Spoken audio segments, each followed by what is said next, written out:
So today I'll be making a peace treaty for Adizz Pro's Wicso World War 5. Now I'm recording this on the very same day as Adizz premiered episode 80 of his Wicso, and in the episode he started World War 5, and I'll be attempting to make my kind of prediction of what the peace treaty could look like on both sides, both on 3-point star alliance win being the Carolinas America alliance and the Triangle alliance, the alliance of China. I'm gonna be making a version for both of these where they win the war, so let's get straight into this video. Because in Adizz Pro's Wicso China is the stronger nation, I'll be starting with the version where the Triangle alliance wins the war. Okay, I pulled up on my phone a map of all the alliances. Unfortunately, I can't show you guys because it's on my phone, but I think the most appropriate spot to begin in is right here in Russia, where I, let's just say, heavily expect for the Octagon alliance to join this war and attempt to end Russia, and also I wouldn't be surprised if the Transnistrian nation does the same. And because I'm making, of course, the version of the Triangle Alliance win, we will have Russia to take land from these two guys.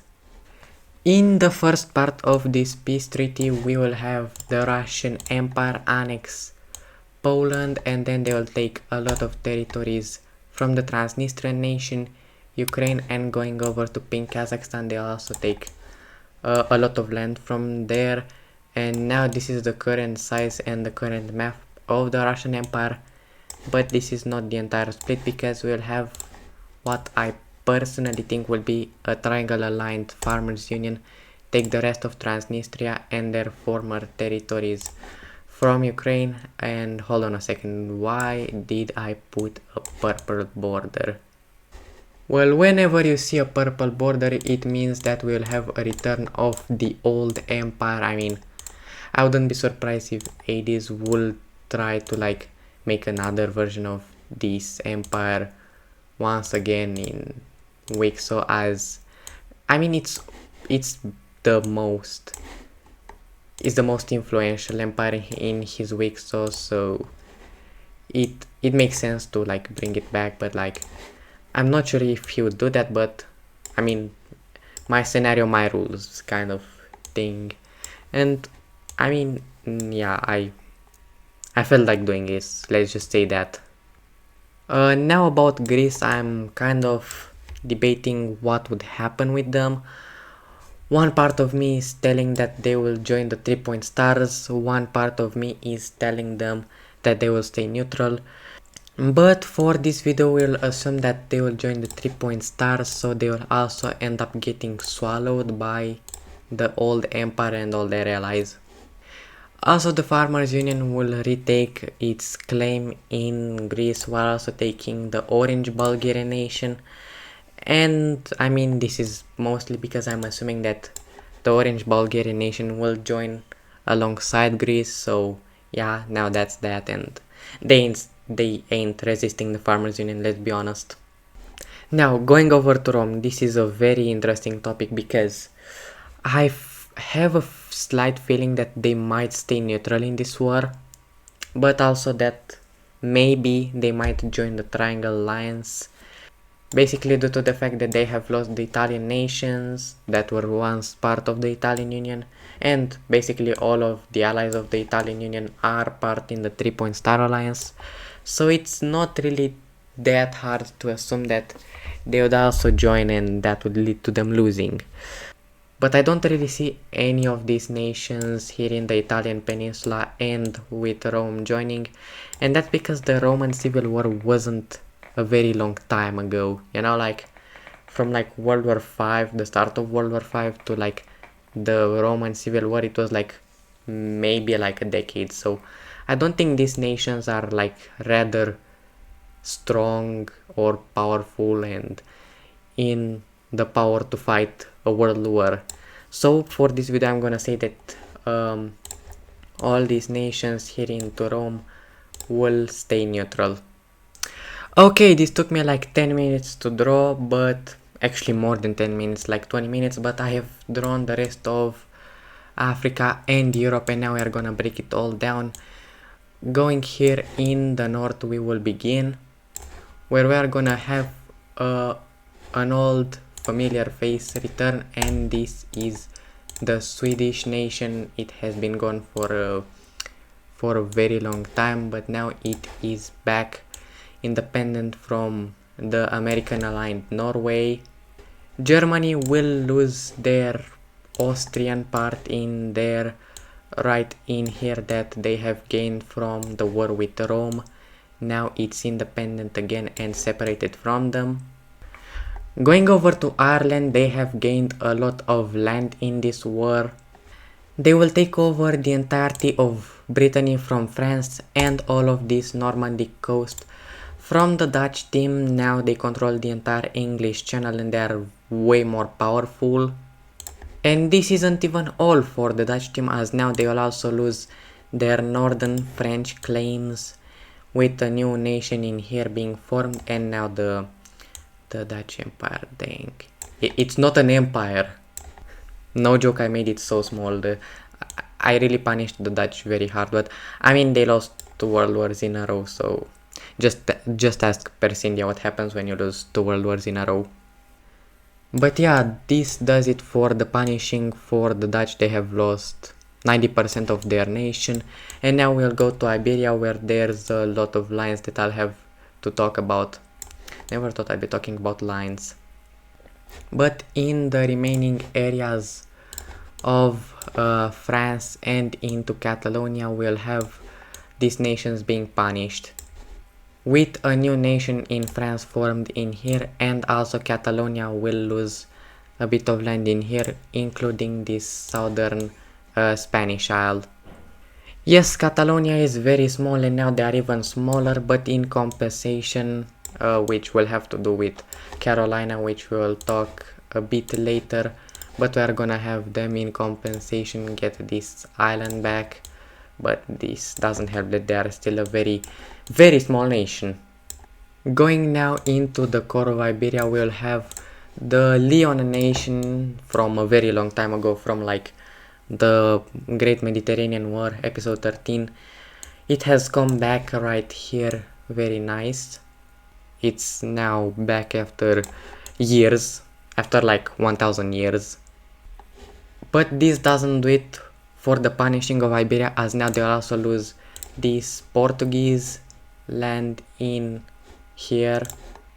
But in case you thought it couldn't get any worse, well, you are very wrong, as now they'll lose this portion of land in here, and now Galicia is literally Galicia, like real life Galicia, very small. Oh, and also this nation isn't just here in Galicia, but rather it's also half of Andalusia. So this is the way of punishing Andalusia, by having them have to release this new nation in here. So they basically had to release this nation west of them, including the territories from Galicia. This does it for the partition of Europe, from north with Sweden, to having the release of the Austrian country, to having the Dutch being cooked, to having Green France and Catalonia lose a lot of land, to whatever is happening in Iberia. And you know what other territory isn't very well doing? In Africa, yeah. This is literally border gore. But the first thing we're gonna cover is the fact that the old empire will reclaim their territories from Libya, taking these lands, and Libya is now way weaker than it was after World War IV. But overall, I mean, they still have like their capital and all that, so they are quite fine. But now going over to West Africa, they are gonna be fully partitioned, not fully but very badly partitioned, as the Orange nation will take these lands, a lot of land, and basically what the African Union took during World War II. Then the Lime nation will take some lands in here. A new nation will be formed north of them, kind of like a greenish nation. Then we are gonna have kind of like a central Saharan nation in here, um, in like, well, the middle of the Sahara. I think they are gonna collapse pretty quickly, but I mean, it's fine. At least they punished West Africa, right? Then we are also gonna have a nation in here, kind of like a brownish nation, where Carthage used to belong, but they got pushed in here into Libya. And for the final nation that would be split off of West Africa, we'll have this kind of North Moroccan nation, and we have did it. Now West Africa is very small and very weak. Also these islands in here, they go to the orange nation, they don't remain under West Africa. This is the peace treaty in Africa, a bit of Asia, and here into Europe it's way more split. It looks a lot more fun. I'm gonna say this. It looks very fun and very colorful and very split. It's not really as united as it used to be now, so this is a good thing. And now I'm gonna go and divide the rest of Asia, so see ya. Okay, I'm gonna say this Asia has way less lions than I initially expected, but we are gonna first start here with the old empire, which has taken the western parts of Persia, and now going to the rest of Persia in India will have a welcome surprise. And this is the returning of Persindia. I mean, come on, I at this point it is just, he just has to do it. Like, come on, bring back Persindia. Is just such a cool nation. And I mean, in World War IV they tried to rebel away from India. It didn't work because of the old empire returning, but this time they know to not trust India, so they have a chance to maybe come back in this war in World War V. And if this happens, this is probably how they would look like, and I really hope this is the case. Going over to the rest of India, we'll have Tibet and China taking the remainders of India in their Bengali areas. Also, we are gonna jump over to the Orange Nation, which is gonna get some land over from China, maybe in like some sort of land exchange, but that border does not look good. Come on, Adizz, change that. Going over to Indochina, they have a lot of lines, and for a very good reasons. They'll be very affected by this war, as South China will take these lands from them, and also China will go in and take the rest of the Malacca Peninsula away from Indochina. We aren't done splitting Indochina though, and that's because we'll have a new nation being split away from these guys from Indochina, and now Indochina is small, is very small. Yeah, maybe they shouldn't have joined this war. This affected them very badly.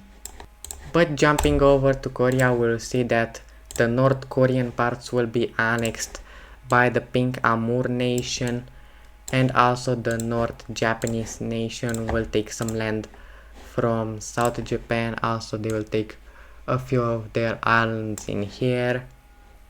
As for China, they will take this southern island of Korea and this small island of South Japan, and also they will take this kind of archipelago of Japanese islands. And now Japan is also very small. They have these lands left, and also Korea is basically a lesser version of South Korea. And this basically does it for the continent. And if you are wondering about Red Australia, they didn't really have any land to gain, unfortunately. So now we can take a look at how the old world looks like and how Afro-Eurasia is split all the way from Asia to countries becoming very small, to some becoming very big, to having old powers like Persindia back, also the old empire, a stronger Russia, to Europe, which has a lot, and I mean a lot of new countries, to North Africa, which is split. It's very split and it has basically the same kind of disease as Europe. But now for the final splitting, we have the Americas, so we'll see you with that. Oh boy, this is a huge peace treaty that I just made up, and we are just gonna break it down right now. First of all, I wanna go to the Unitarians, which I want to have them in the war unite together with the New York nation. Also allow me to color these islands in here, and now we're gonna go to what they get from Carolina, and they're gonna get this entire huge piece of land, also that little pocket in there. And now the Unitarians are scary huge. They expand, yeah, they expanded a lot. Now they have this entire piece of land. Jumping over to California, which I unfortunately had to change their color due to it being too similar to the Unitarians, but they will be getting these territories and the Texan territories that the US took not too long ago, and now California is basically just the West United States, and it's now very big and very powerful. Same with the Unitarians, but now we are gonna go to the rest of Carolina because they will still have to do a final split. And this split is the fact that they will have to release this Louisiana nation in here, and now this is the rest of California. Oh, also something very huge to point out, they had to release these Caribbean nations, and they gave this archipelago of islands over to Brazil. But yeah, now Carolina is very small and very weak, and they're basically left only with their, well, Carolinan lands. And now here with the Florida Panhandle, as they were forced to give away Louisiana, and then these two other nations hate them. Going over to Mexico, they won't be punished as hard as Carolina was, but they will still have to give up a lot of land. First, we're gonna have the Central American nation get back their old lands from Mexico. Going over to the Yucatan Peninsula, we'll have Mexico being forced to release this very old nation that many people liked, and just next door they will be forced to release even more land right here into this part with this pink nation that will be released out of Mexico. And for the final land loss that Mexico will have to endure, it will be the fact that West Mexico will take this piece of land from Mexico, taking their entire western coast. And this does it for North America. Now Carolina is very small and very similar with Mexico. They are also very small, and they got reduced with a lot of land, and now West Mexico is basically the real Mexico. But now we are gonna jump to South America because I'm planning here, or I'm trying to predict here in the war, having the rest of the South American nations joining against the fascists. Because it's a triangle victory, we are gonna have them lose, and because of this we are gonna have Brazil annexing that kind of Uruguayan nation, and also we are gonna have North Chile annex the communist South Chile, and then we are gonna have North Argentina go over and annex South Argentina. And now allow me to do the final map changes. And this does it for the peace treaty in the whole world and for the whole war with the triangle win. And now basically we have all the continents done. In South America we have the fascists taking over the remaining nations, and now the entirety of South America is under fascist control. Over into North America, Carolina and Mexico are now collapsed. They have lost a ton of land to nations like Central America, West Africa, California, and the Unitarians. In Western Europe we have a lot of new nations being formed, while in Eastern Europe some have become very big and very powerful. North Africa sees kind of the same thing, with some nations becoming way bigger and some becoming way smaller. And then jumping over to Asia, we see that some nations have taken a lot of power, have become very powerful, like Tibet, China and South China, and of course the new Persian nation. And there's some nations, some very big powers like India going full as extinct. And other than that, we basically have stuff that has happened in the other continents. Some nations got way stronger and some got way weaker, like Vietnam and Korea. Now unfortunately I do not have time to do the other part of the video, being the 3-point star alliance win scenario. But if you liked today's video, don't forget to subscribe, to like, and if there are enough likes and subscribes, I'll do the part 2 where I'll do the peace treaty where the 3-point star alliance wins.